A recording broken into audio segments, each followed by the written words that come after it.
আসসালামু আলাইকুম। আবারও চলে আসলাম আর একটা নতুন ভিডিও নিয়ে।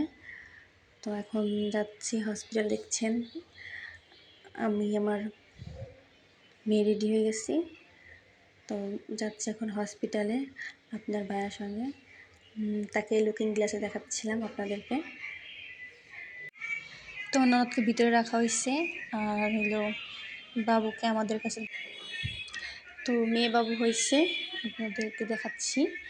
আর হইলো অবশ্যই তার জন্য দোয়া করবেন যাতে সে সুস্থ থাকে, এবং সবাই মাশাআল্লাহ অবশ্যই বলবেন।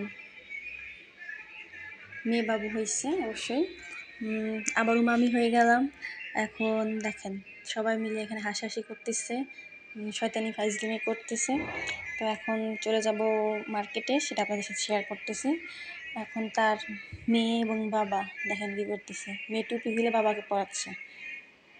এখন চলে আসছি বাজার করতে। অবশ্যই মানে কালকে রান্না বান্না করবো, সেজন্য একটু কাঁচা সবজি শাক সবজি কিনতে আসছি আর কিছু ফল কিনবো।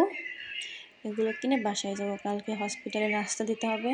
তো সেজন্য কী রান্না করলাম সেটাও আপনাদের সাথে শেয়ার করব, অবশ্যই দেখবেন।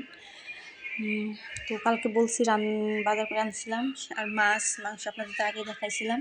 তো আজকে রান্না করতেছি, ভাত রান্না করছি, পোলাও রান্না করছি, শাক ভাজি করছি এবং পটল ভাজি করছি, গরুর মাংস রান্না করছি আর হলো মাছ রান্না করছি। মানে হসপিটালে খাবার দিতে হবে, তো সেজন্য ওগুলো রান্না বান্না করলাম। তো যাই হোক, আমার ননদের জন্য এবং তার মেয়ের জন্য সবাই দোয়া করবেন, তারা যেন সুস্থ থাকে, ভালো থাকে। আর আবার কোনো নতুন ভিডিও নিয়ে আপনাদের সামনে আসবো, অবশ্যই শেয়ার করব। যাই হোক, আমার এই চ্যানেলটার পাশে অবশ্যই থাকবেন, আমার জন্য দোয়া করবেন যাতে আমার মেয়েটাও ভালো থাকে। আমার মেয়েটাও দুষ্টুমি করতেছে, সেটা আপনাদের দেখাচ্ছি। দেখেন, দিকে আমি খাবার বাড়তেছিলাম আর আমার মেয়েটা এখানে দুষ্টুমি করতেছে। সে গাড়ি নিয়ে এসে বসে খেলতেছিল আর দুষ্টুমি করতেছিল। যাই হোক, আমার মেয়ের জন্য সবাই দোয়া করবেন আর মাশাআল্লাহ অবশ্যই বলবেন। আল্লাহ হাফেজ।